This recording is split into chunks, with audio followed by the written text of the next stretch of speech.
Tighten your lines as we get ready to sail the 7 seas on the Political Pirate Podcast. Join Captain Ted Yoho and the salty dog, John Martin, as they search far and wide for the greatest treasure of all, the truth. From local Florida news to nationwide stories and the globe beyond, we've got it all mapped out. Now here's your hosts, the salty dog, John Martin, and Captain Ted Yoho. Good morning, everybody, and welcome to the 3 Ps, the Political Pirate Podcast, with the old salty dog here, John Martin, as your host, and of course, the captain of our pirate ship, none other than Mr. Ted Yoho. Good morning, Ted. How are you? Good morning, John. How you doing there, buddy? You looking pretty good for a Friday. Yeah, well, you know, it's kind of late, but I'm wearing some green in honor of St. Patrick's Day because this is the first time we've done a show since then, so I thought I'd wear a little good bit. Old St. Patty's Day. Yeah, absolutely. Well, the finals, the NCAA championships have started. The Gators actually play tonight, their first game. They sure do. It was interesting so far. So, the SEC did overall pretty well, and hopefully the Gators will follow suit later on today. So we definitely wish them well from the heart of Gatorland here. From Gator Nation, yep. It'll be great to get back to where we had our moniker was Gainesville, the title town. We had football, we had baseball, we had basketball.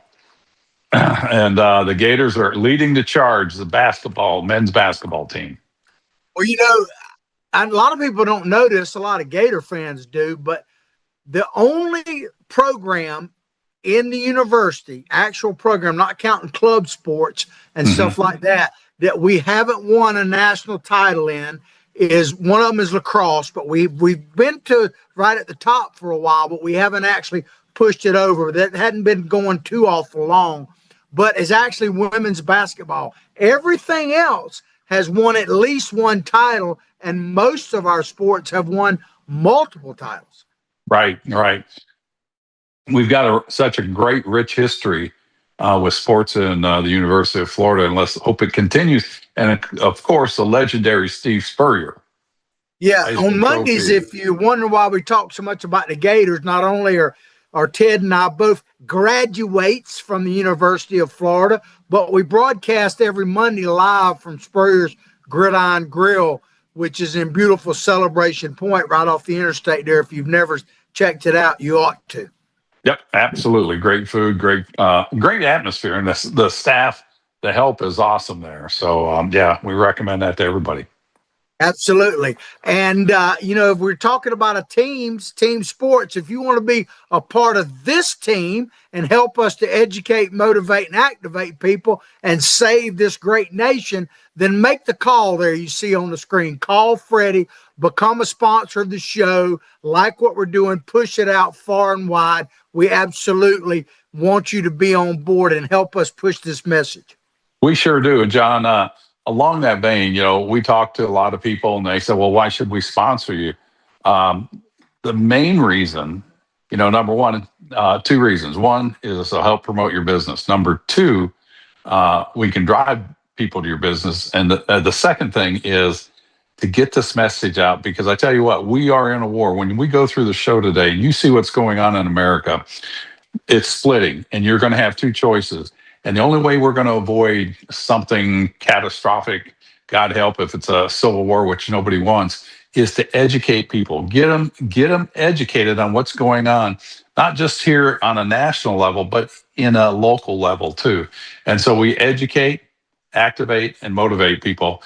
And we want to do this for the next generations, because if we don't, what you and I experience every day, the freedom, will be lost. And Carolyn and I were talking about it. You look around the world, people are getting bombed at all places around the world right now. And we've never had to worry about that until recently with the recent terrorist attacks. Yeah, well, interestingly enough, there's a video that just came out. I don't have it teed up because I wasn't really planning on talking about it. But of course, you always I do that on there. But Kathy Hochul, the governor of New York, she just came out with a Politico interview. I don't know if you saw it, Ted, where she's literally begging people. Now, keep in mind, a couple years ago, she actually told people, if you don't like what we're doing, get the heck out of here. But now she's begging on specifically people from like Palm Beach County, The which is a very billionaires. wealthy county, to come back to New York. We need your money. If you can't come back, just write us a check. And because she ran people out. And She sure did. what makes me think of that, Ted, is that, people flee places like New York and California to come to Florida, Texas, Tennessee, free states like the great free state of Florida. And that's great. We welcome you. Don't bring your politics with you. But here's the thing people need to understand. Yes, we have freedom of movement in the United States of America. God bless us for that. But if the nation crumbles and falls, like like the one Cuban guy said at a Floridian at Donald Trump's first convention when he was running for re-election, right? The first time he said, "There's no place else to go." If we all fall, and that's what people need to remember when they're hearing the Kathy Hochul's of the world. That if the country fails, there'll be no place to go. There really isn't. And I've had people say, "Well, I'm going to move to Portugal. I don't like what's going on, or I'm going to move to Mexico." God bless you. You go to Mexico. And I say that because when we went to Mexico on a congressional delegation trip, I had probably the highest level of protection surrounding us with security forces, and these were hardened military people, ex-military people, Americans, in heavily armored cars. And the only place I had that kind of protection was in Afghanistan, at one of our bases in Kabul. And if we lose what we have in America, there will be no safe havens. And we're going to talk a little bit, some segments in the show today. So that's why it's so important. And Kathy Hochul ran the people out of her state because of their crazy policies and taxing policies. And it's going to get worse with the illustrious Zoran Mandani and his wife that you're going to have a segment on. We're finding out a lot about her. And so they're leaving, and they have the freedom to leave. But if we lose that freedom, they're going to confiscate anything you have that they want. Well, all you got to do is look at statistics, Ted. Florida has roughly now 3 million more people than the whole state of New York. We roughly have 3 million more people. The budget for the city, not the state, but the city of New York is larger than the entire budget for the state of Florida. And we have 3 million more people than the entire state. But the city of New York is so bad that its budget is bigger than our entire state. That pretty much tells you all you need to know. It really does. And you get somebody, a slick talker like Mandani, what he does is he bypasses the obvious and says the reason people are suffering is because the rich aren't paying enough in taxes. The 1% pay probably close to 50% of the taxes for that city. He doesn't look at the 99%. And if you go down to the bottom 40%, they pay hardly anything. What happened to everybody pay your fair share? They've gotten away from that, but that's communism. Each gives according to your ability and each receives according to your need. And his policies are a perfect example of that. And that's why you're seeing a mass exodus from there, from Detroit, from Illinois, and from California. And they're going to the free states that are better run and that they protect people's individual rights. Well, you mentioned Mandami, and we always talk a little bit about him. So let me tell you something if you hadn't seen this. So it came out, they did some research. I think it was the Free Beacon did some research and came out with a story a couple of days ago that showed where Mandami's wife had under another pseudonym or whatever you want to call it, put out a bunch of nasty stuff about anti-Semitic, used the N-word, talked about America and all that kind of stuff. And Mandami's response to it was not to deny it or anything like that, but his current response to it was basically make a statement, well, she played no active role in my campaign. I mean, unbelievable, Ted. I mean, can you imagine if your wife had said a bunch of stuff about when you were in it and you went up before the cameras and said to NBC or to Morning Joe, well, my wife played no active role in my campaign, and they went, that's fine, Ted. We understand. Believe me, it wouldn't work that way. You mean that woman I've been married to for 51 years? We met in the fourth grade and started dating in the seventh grade. Yeah, Carolyn wouldn't do that because she loves this country. She has the same stance that I do. And she would never say anything negative about this country. Madami's wife was celebrating terrorist attacks. They were celebrating the attacks on Israel by Hezbollah and Hamas. And she's celebrating that. And they're in the largest, probably Jewish city in America. And how this has changed so much. And this is where we're out here to educate people. Her pseudonym that she goes by means Damascus, and that's Syria. And Syria, Damascus in Syria is one of the probably the most inhabited city in human history. You know, it goes back to like 5,000, 10,000 years ago.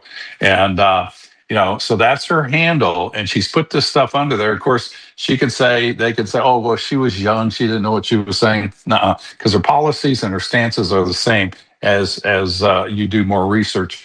She was promoting art that was real anti-Semitic and hateful of America. And Madami says, well, she had nothing to do with it. No, she did. So, the guy is this wolf in sheep's clothing in New York. You're in for a rough time here until you vote that guy out and prevent these communist takeovers of our nation, because that will lead to a civil war. It really will. John, the country's so divided now, and you get these radicals on that side. And if we stand up, perfect example. I think you're going to bring this up, so I'll be quiet here and let you carry on. Well, we want to get into a story. This is a template we're using is out of Newsweek, but it's all over the news. Iran, talking about them and all of whether it's justified to go there. And I'm not necessarily saying what we're about to say justifies anything, because none of this is about justice, really. But Iran just executed 3 young men, a 19-year-old champion wrestler, a medal winner, in a public hanging yesterday with 2 other people who were friends of his, associates with them. They were arrested after that January protest march and all that as being anti-regime. They brought up in a kangaroo trial, and they literally were publicly hanged yesterday. And we'll get into some details in a minute. But what are your thoughts about that, Ted? I think, like you said, it's a kangaroo court. When you read, you can read some good articles on that. But when you read it, how they rushed them through there, they publicly hanged them. They said these kids were, and they are 19 years old, that they were responsible for the deaths of some of the Revolutionary Guard policemen, that they shot them. I don't know about that. I just don't think that would have happened. But again, it's coming out of the Iranian regime. What can you believe? Keep in mind, it's the Iranian regime that just slaughtered. The numbers are, up there. I've heard anywhere from up to 35,000 down to 10,000. But they killed their own people, and so you have people protesting, and they did this public hanging on a champion wrestler. It just shows you how whacked that society is, and this is the society that suppresses women, and they'll stone women to death even today. They'll have mercy killings, not just over there, but the strict adherence to Sharia law will do that in this country, and they've done that around the world. And then you have Madami, who is associating himself with the radical side of Islam in New York, and the support his wife has for radical Islam. This is what's coming to America. This is what is in America. And then you look in the last 2 weeks, the 8 different terrorist attacks where people said Allah Akbar. And it's starting to escalate, John. And so we're seeing a new division in this country. Before it was people against Trump, people against, the racism, white versus black, rich versus poor, like Bernie and AOC. It's the billionaire class. This is something that's has been festering in this country, and it goes back to Samuel Huntington's book, The Clash of Civilization. It's laying out exactly like he lays out in that book. And the interesting thing in that book, I'm not going to give it away, he tells you how this ends, and it's not nice. And so this is playing out right in front of us. So this is something over and above what we have with the political divide, the racial divide that has been fomented by people that want to tear this country down. And welcome to a new attack on America. Well, these three were convicted of what they call a capital crime of waging war against God, known as Moharabia, I think is what it's called, under Iran's Sharia law. I hope I'm saying that right. You almost said a dirty word there, Sharia law. Sharia law. It's a crappy law, but one thing that's interesting, because you're going to have a mark on your head and are going to come after you. We're talking about women as well here. Of course, we've got the young soccer women that were tried to seek asylum in Australia. Some did. It's still a bit sketchy, but some were forced to go back, and some volunteered to go back to Iran because of their families. And we still don't know what is going to happen to them.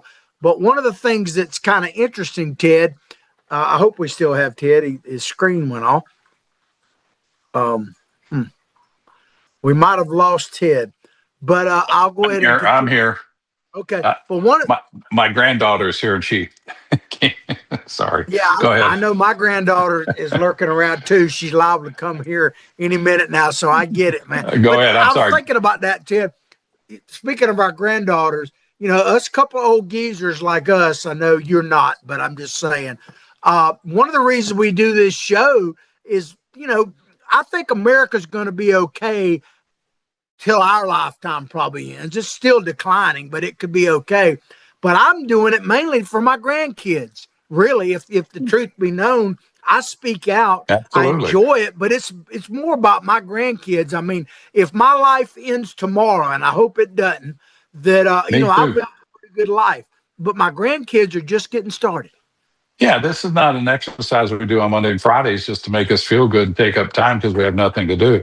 This is about the passion for this country that we both have, the survival of this country. And you're only going to get this and maintain this country by people being educated on what's going on and educated on the founding of this country.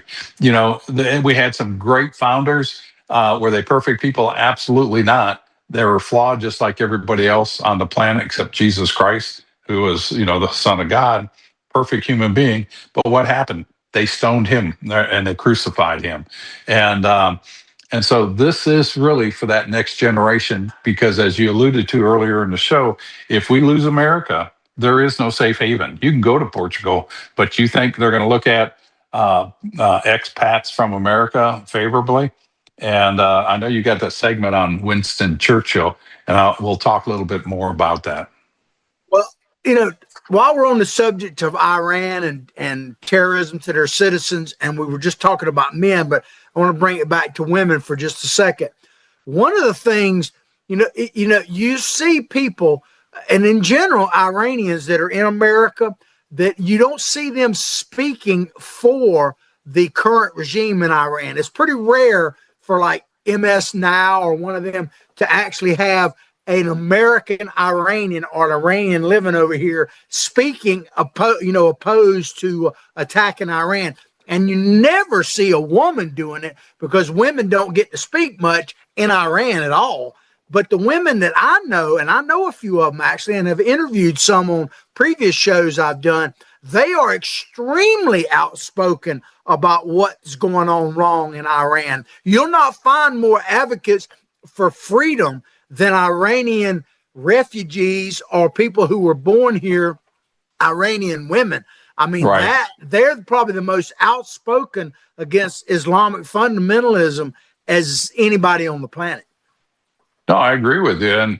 And it's a repressive regime. That religion is a repressive religion. You can read the Torah or the Quran. You can read the Quran and go through that, and you'll see that. And it's just the way it's been. I'm reading a good book right now, and I've mentioned it before, The Two Swords of Christ by Raymond Ibram. And it starts in about the 600 AD, and it goes through the Crusades and what led to the Crusades, the buildup of the Muslim community and the religion, and the slaughter that they did. Of course, the Crusades were just as brutal, and it was a terrible thing. And it's starting to raise its ugly head again.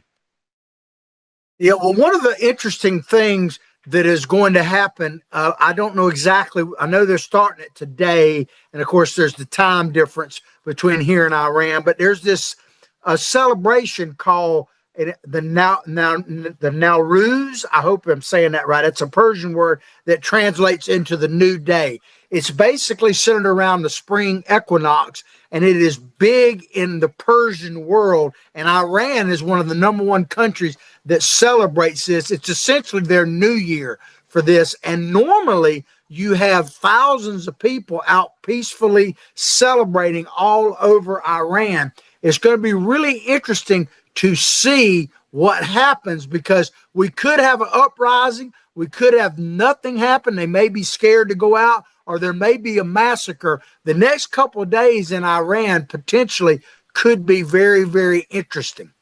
It really is, with the conflict going on in over there, the unrest that's going on. You had the political unrest where they killed all these people, and now they want to celebrate. And I think you're going to see some violence come out of that. I hope not, but history repeats itself often, too often, and we wish them the best. Yeah, well, one of the interesting things, and I heard this at least 2 or 3 times on these progressive shows like MS Now and stuff like that, as I say, it's a public service. I watch them so you don't have to. But it's fascinating to me, some of the people they have on there criticizing the war, but the way they criticize it is really interesting. It depends on how you're listening to it. But like, they'll talk about rising up, the Iranian citizens rising up. And I've heard this multiple times. And they'll say, well, the citizens in Iran can't really rise up because they don't have any weapons. They don't have any guns. And you're like, do you realize that you're actually advocating for the Second Amendment? Because these people are anti-Second Amendment and for all total gun control, but they're literally saying that the Iranian people are incapable of rising up. And maybe it's true against the Ayatollahs and their bunch because they're not armed. I mean, they don't see the dynamic in that myself. The hypocrisy of that. Yeah, it's the hypocrisy. Actually, it's the lunacy of it. But that's typical, John. What's that saying? Good for thee, not for thee, but good for thee, or not for me, but good for thee.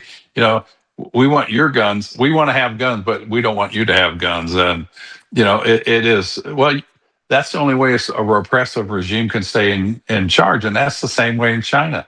You look at Tiananmen Square, where Tampon Tim was in the 80s, participating in that. I'm not saying he participated, but he would. They don't have any guns. And so they ran over people in tanks. And the official word from China was a few people got run over or got killed, but it was in the thousands, like I've heard over 10,000. And you look at Iran, and they don't have a way, as you said, they don't have any ways to fire back. So the repressive regimes are repressive for a reason. They can't survive if there's liberty and freedom. And we have that in our country, and it's messy, as Ben Franklin said, if you can keep it, Mrs. Powell.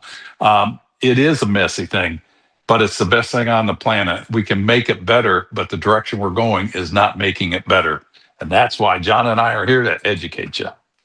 Yeah, well, you mentioned China, and that just sparked another thought in my head, Ted. That's my job. Please, somebody tell me if I'm wrong. Please, I could certainly be, like the Fonz said, wrong, but I can't remember anyone defecting from Taiwan to China.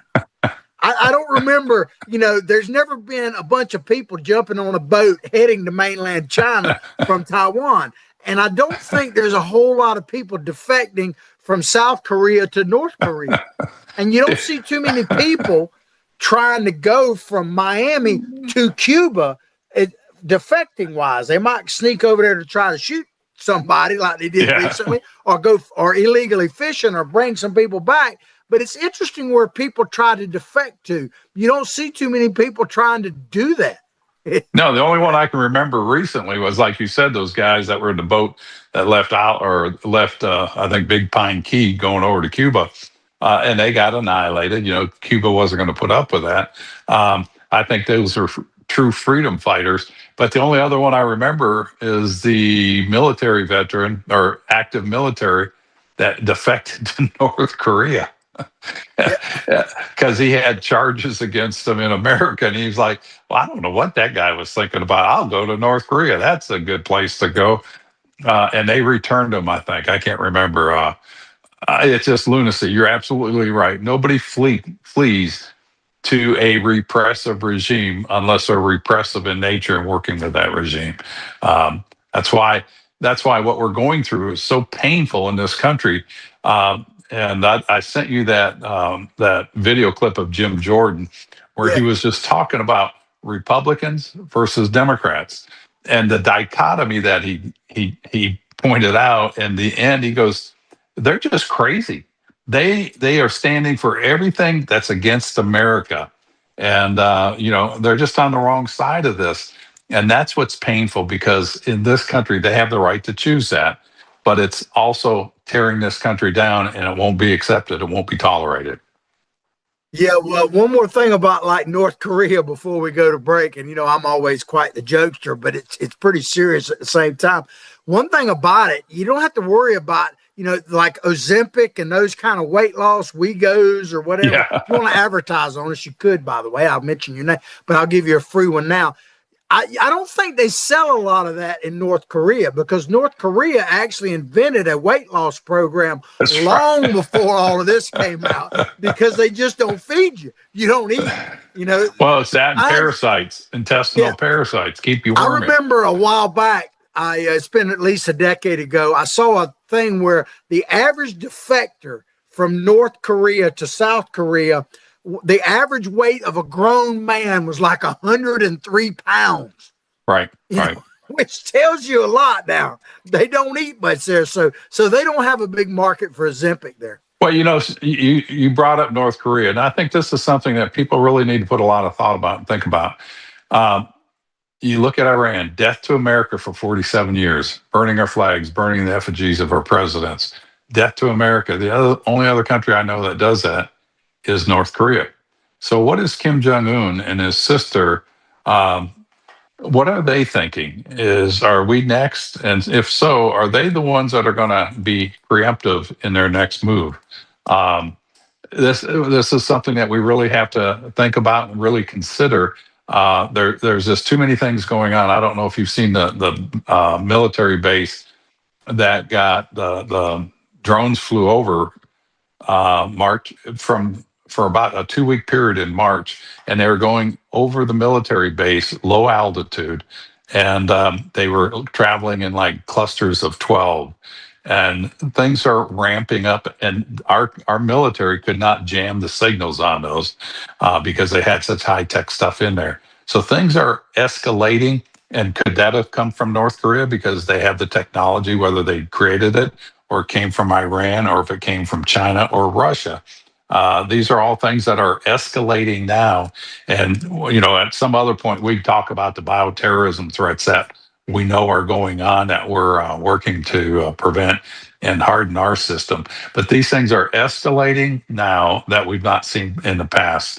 So that's why we have to get this country on track, and we have to get people out like one of the guys you got coming up in the segment here.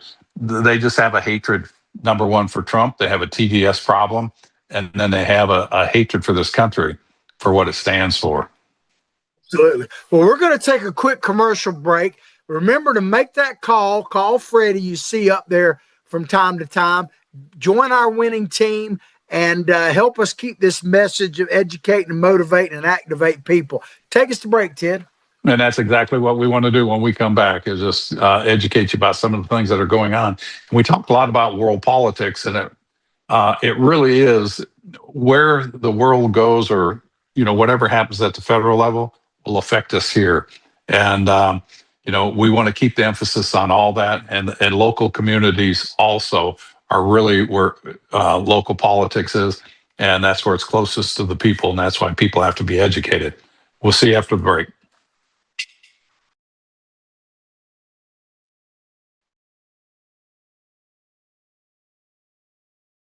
Our premium sponsors are Atlantic Roofing, Campus USA Credit Union, International Diamond Center, J.F. Hayden's Craft Liqueurs, Los Landeros Tequila, Meldon Law, Titan MRI and Imaging.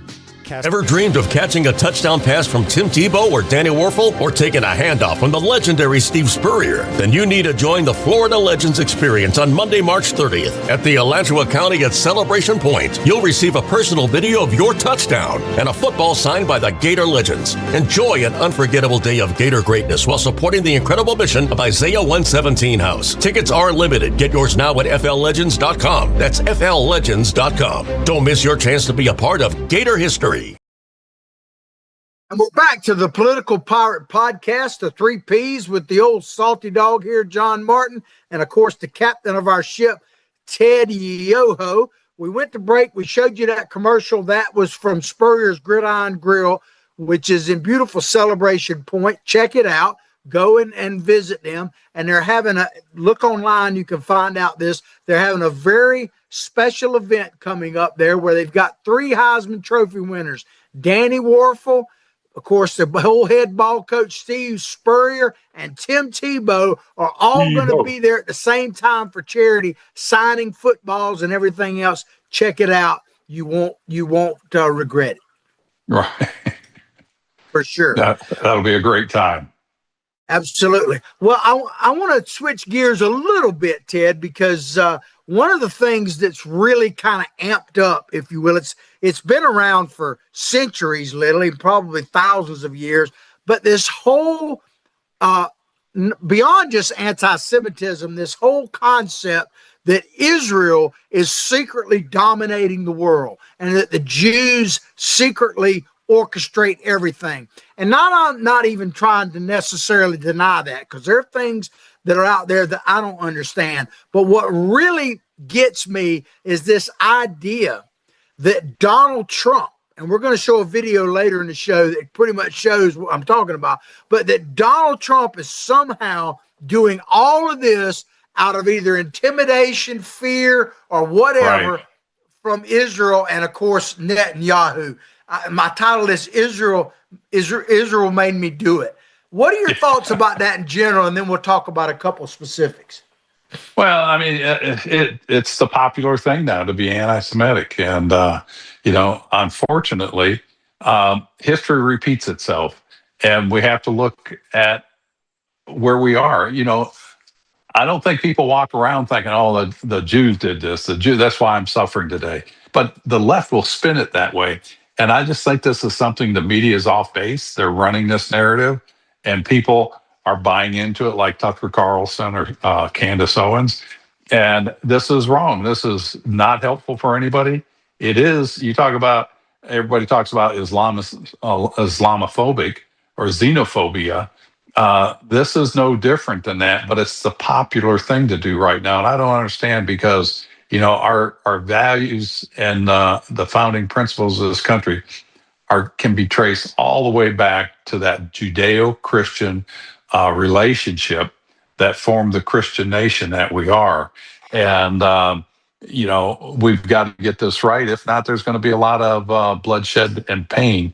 And we've seen enough world wars. Let's hope people can get through this and call out the people that really are the aggressors, like the Rashid Tlaib or the Ilhan Omar. The people that are fomenting this are Zoran Madani, as this is going on in his city. When those terrorists that tried to blow up and create a worse incident than the marathon bombing, and they yelled out Allah Akbar, and they're holding up the one finger, the sign of ISIS. In fact, that's one of those guys were holding up their finger in Zoran Madani's breakfast or lunch with the prayer rugs in the office. He was holding up his finger. That's a sign of ISIS. And so these people are out there. They're fomenting the hatred. And Madami, instead of blaming the people that were the wanted to be terrorists, he blames it on white nationalism or white supremacy. And his message is flipped around. Of course, the media runs with that because that's what they want. They're just off base here, and it will not survive. Well, what really brought this story up, of course, it's been happening for generations, but what really kind of threw it into light the last couple of days is this fellow named Joe Kent, who resigned. Right. He was like anti-terrorist. Yeah. I don't know exactly what his title was, but he resigned this past week. Counterterrorism committee under NSC. Right. But I'm using a little template here from the LA Times. It says here, it was no surprise when Joe Kent, who just resigned, showed up on Tucker Carlson's podcast a day after quitting his counterterrorism job in President Trump's administration. So he went on this show, and a lot of people may be surprised, but I'm not by any doubt of sense, because Tucker Carlson, you mentioned Candace Owens, Tucker Carlson, Candace Owens, now this Joe Kent, no surprise in that. They have become really anti-Semitic. I don't know that they always were, but they have. And my sources tell me that Tucker and Candace are all being paid directly by Qatar. And that Qatar actually gave Tucker Carlson a jet and all of that. And is that right? Yeah. I got some pretty good sources. And they're Jewish people. I will tell you that. I'm going to be honest about that. But they say that Trump is being controlled by Israel. And, who's the Jewish people? Huh? Who's Jewish? No, Tucker Carlson and his clan. But some Jewish people are telling me that Tucker Carlson, Candace Owens, and probably this Joe Kent fellow, but definitely Tucker Carlson, is being directly sponsored by Qatar. Right. That's what I'm hearing. You know, that's a funny thing because Qatar is playing both sides of this. Oh. Yeah, I guess that's what guitars do. Yeah. Strumming a guitar. But Mr. Kent said this. He said the Israelis drove the decision to take this action, talking about against Iran. But I'm confused, Ted. So Trump here, maybe you can help me out, please, because Trump, I thought he was a fascist. But then he was a Nazi and, of course, a white supremacist, Christian hardcore white supremacist, all these things. But now he's taking his marching orders from the Jews. I mean, how is all that possible that he could be both a Nazi and a Jewish sympathizer at the same time? Yeah, and don't forget a Russian agent and a Mossad agent. I don't know. People just like to spin these things. And, I'd hate to think that Tucker Carlson does it for Facebook likes or social media likes, but it's off base here. And I think this is where I talk about we need to get back to the basics. Who we are, who are we as a nation? What do we stand for? And if we read history, like I'm reading this book now by Ron Chernow about Alexander Hamilton, that same divide was going on in this country. Of course, then it was sympathizing with England or sympathizing with France, and it was dividing the country. You had the beginning of the parties, Republicans and Federalists. And so here we are 250 years later, and there's that divide going. There's always going to be that divide. I guess that's just human nature.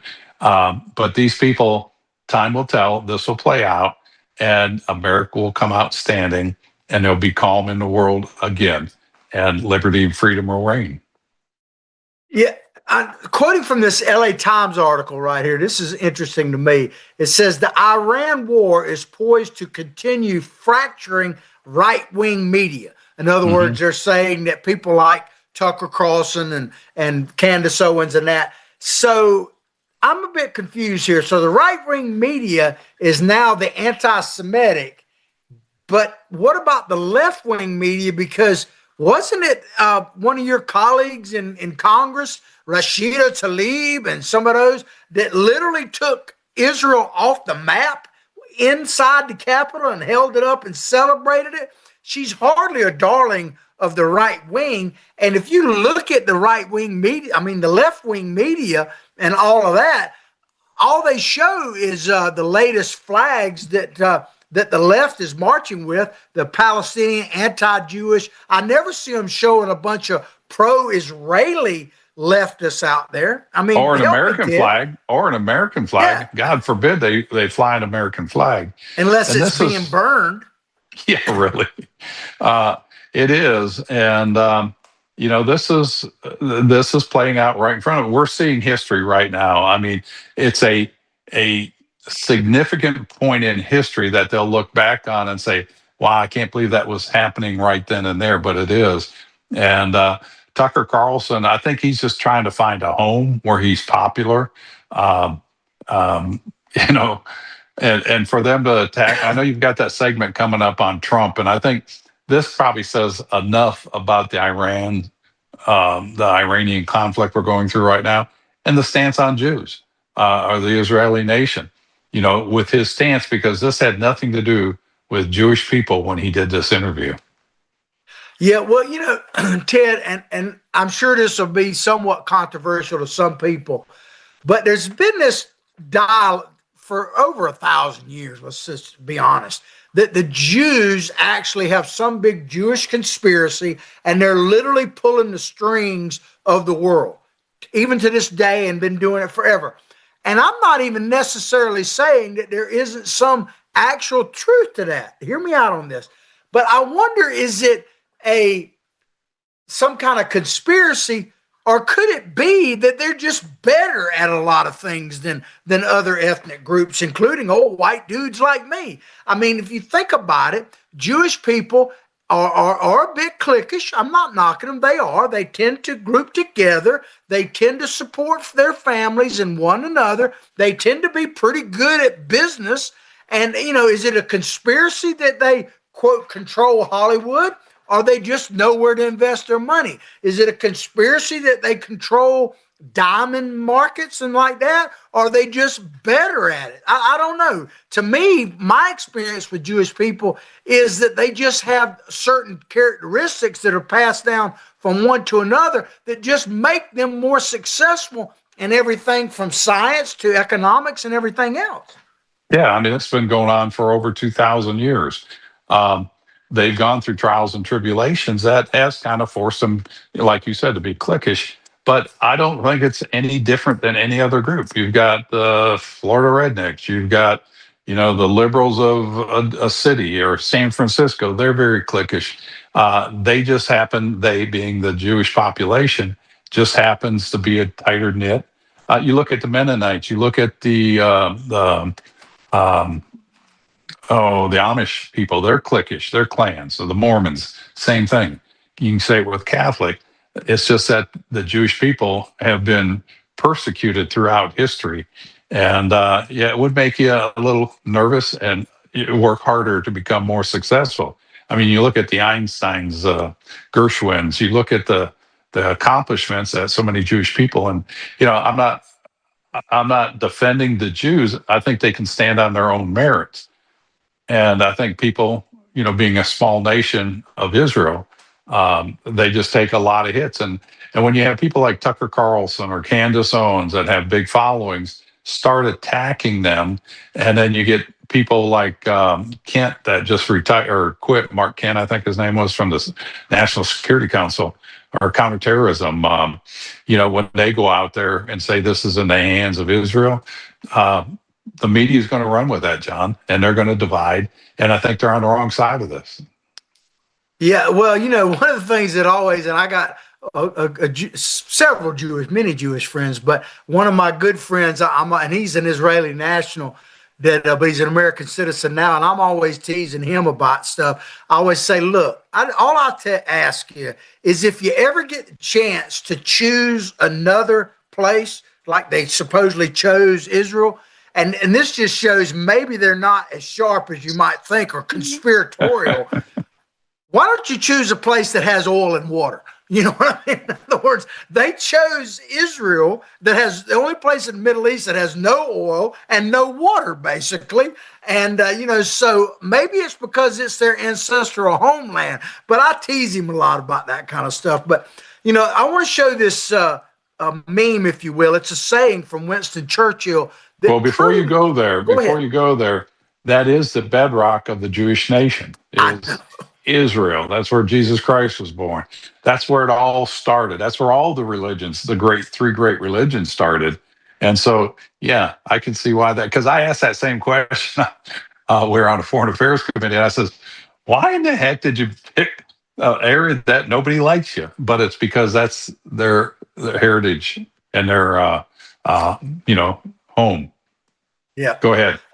Absolutely. Well, if we'll put up this meme here, it's actually a quote from Mr. Churchill, Winston Churchill, and it basically says, I hope people can see it, but it basically says that Muslims, when they are in the minority, they're always talking about minority rights.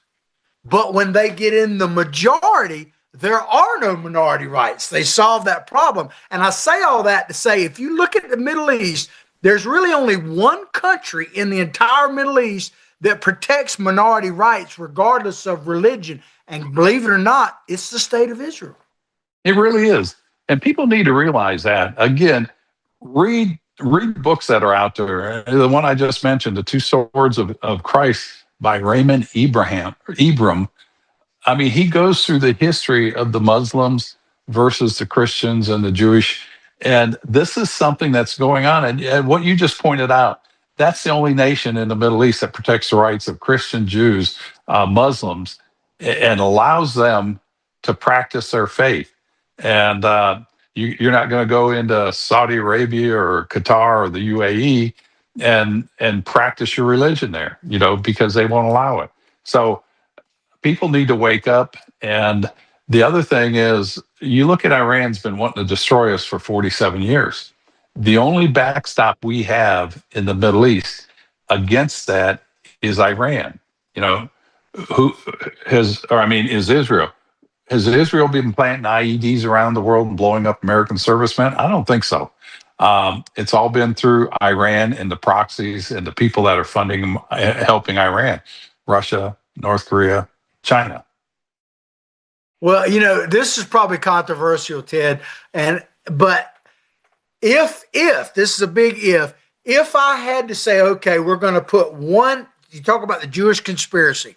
If we're going to put one ethnic group of people in charge of the entire world, if I had to pick one, I would say I'd probably pick the Jewish people, because my experience with them has been that they're live and let live. They may. Pretty much, yeah. So if I had to pick one, it would be them, to be honest with you. It wouldn't be the old white dudes like me and you. If I had to pick one, it would be them, Ted. I'm just. You would be all right. Don't be so hard on yourself, John. But no, the Jewish people, I've got a lot of friends that are Jewish. I had a lot of sport with the Jewish in APAC. And of course, we've got some attorneys sponsoring us, and Jeffrey Meldon, and just great people. We had in our campaign, we had the Jewish college campus students. They were probably some of our biggest supporters on phone banking and knocking on doors. Just great kids. And they just want to live a life, in peace. And I'm with you. I'm not going to go as far as Randy Fine. If it comes down to choosing, I'm going to choose the dogs over that other group that he talked about.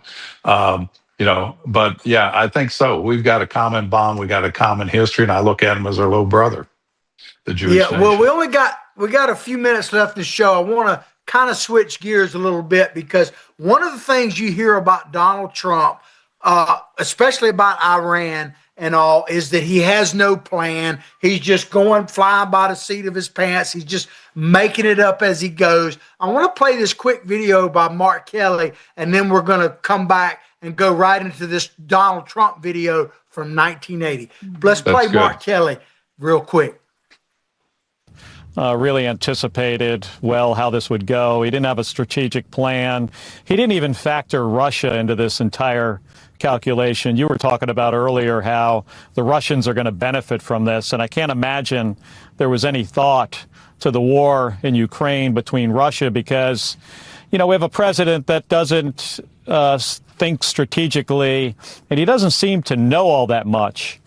This talk of unconditional surrender, I think you highlighted how ridiculous it is and sounds, because it's a ridiculous statement for him to make and for his press secretary to echo.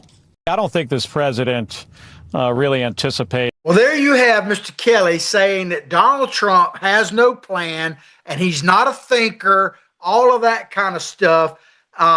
But Ted, before we really talk about him, I just wanted to set that up because I want to play one more video and then we'll kind of talk. We'll close out the show talking about this. Sure. This next video, if we can tee it up, is Donald Trump. And you'll notice he's a little bit younger. This was from 1980, Ted. It's a little over a minute long, but people really need to hear this. 46 years ago. Yeah, I'll turn it back to you, Ted. But let's play it and we'll come back. Point that this country sits back and allows a country such as Iran to hold our hostages, to my way of thinking, is a horror. You're advocating that we should have gone in there with troops, etc., and brought our boys out. I absolutely feel that, yes. I don't think there's any question, and there's no question in my mind. I think right now would be an oil-rich nation. I think this country is responsible for that war by its own weaknesses. If we were respected, properly respected as a country and as a people and as a nation, I don't think that you would have the war going on right now between Iran and Iraq. Would you like to be the President of the United States? I really don't believe I would, Ronna. Most people who are capable are not running for office. Most men are frightened of politics today. It is a shame, isn't it? Yes. It is a shame. Why wouldn't you dedicate yourself to public service? Because I think it's a very mean life. I would love and I would dedicate my life to this country, but I see it as being a mean life, and I also see it as somebody with strong views and somebody with the kind of views that are maybe a little bit unpopular, which may be right, but may be unpopular, wouldn't necessarily have a chance of getting elected against somebody with no great brain but a big smile. And that's a sad commentary for the political process.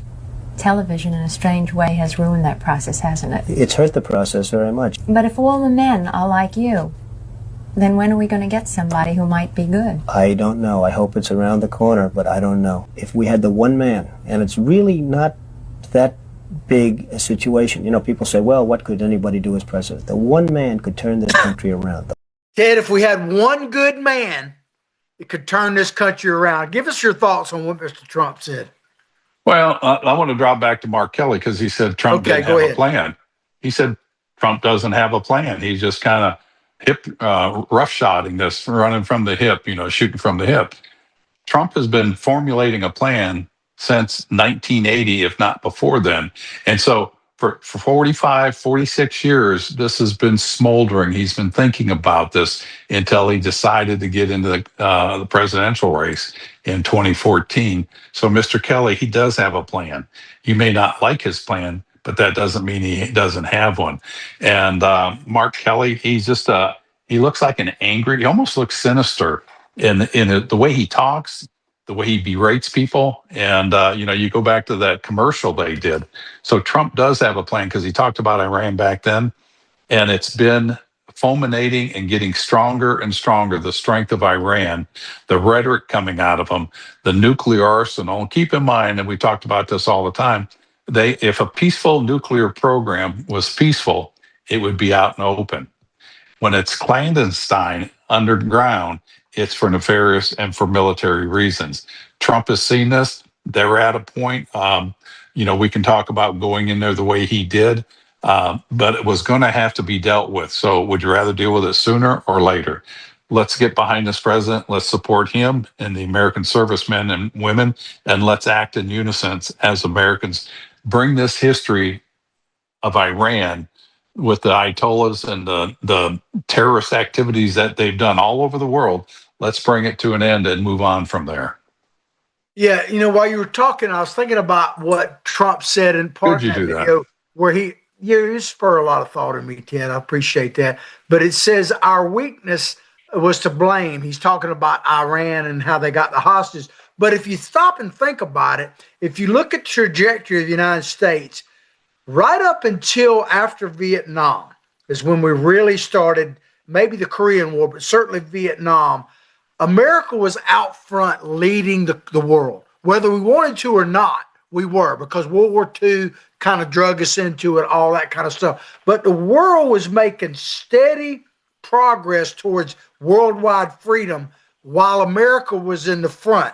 And now that America has been weakened over a course of time by our leaders and by our not participating, you can see that the scales are turning the other way. So that tells me that the world needs America out front. I'm not saying we need to be the policeman of the world, but if we're not out front, then you have the people like the place like Iran, China, all this stuff taking over, Russia, all that stuff. Absolutely. Well, you remember the story I told you about the Japanese legislator that we were talking about the presidential race before Trump got elected the second time. And I says, who do you want to see win? And that's when he said, Congressman, it doesn't matter who wins. You've always been known as the United States of America. And it was the United States of America that projected peace and strength. You're no longer known as that. You're the divided states of America. And if you're divided, you're weakened. And if you're weakened, it puts us in jeopardy. That says it all right there, John. And he says the important thing, regardless of who wins, you again become the United States of America. That just falls right into what you said. If we're not out there, and we don't want to lead just because we want to lead, it's because you have a system that protects liberties and freedoms, that you have a system that shows peace through strength. And we've lost that over the course of the last 30 years. And Trump, in his video, said it just takes one person. And I think he said it very astutely and succinctly in that first talk he gave, a joint session of Congress, where he was talking about the border. You know, they said we need new laws, we need more money. He goes, turns out you just needed a new president. And that's the same thing. And it's going to be ugly as you start rechanging everything that was the norm. And sometimes you get attrition by neglect, and American way of life, it was eroding slowly, but you don't know it. But then it takes somebody like Trump to say, we're changing tact. And, I'm happy he's there. I don't agree with everything he does. But if it wasn't for him, it'd be Harris and Tim Walz as your president and vice president. Do you think this would be a better nation? Do you think it would be a safer world? That's why we have to stand behind this president. And that's why it's important we go to these elections coming up, the midterms, keep him in power, bring some people in, new blood in the House and the Senate that are going to be freedom-loving Americans, and they're going to push back against the left progressive, Zoran Madami and all those, and keep them in check, and hopefully let them be but a footnote that nobody reads in history. Absolutely. Well, ladies and gentlemen, we appreciate you watching the show. We hope you've enjoyed it as much as we've enjoyed bringing it to you. Please like what we're doing, share what we're doing far and wide, get this message out there, become part of the team, and help us educate, motivate, and activate people by making that call. Call Freddie. Ted, take us out. Yep, we count on you. Pass our word far and wide through your emails. Tell your businesses about it. We sure love to have your support. We want to keep this message going out. It's going to get stronger and stronger, and hopefully we can go to more times a week. You can see us on our archives on YouTube, Facebook, and go to our website, ppp.com or Political Pirate Podcast, the 3 Ps. Yeah, the 3 Ps. Y'all take care, and we'll see you Monday. God bless. Have a blessed weekend, everybody.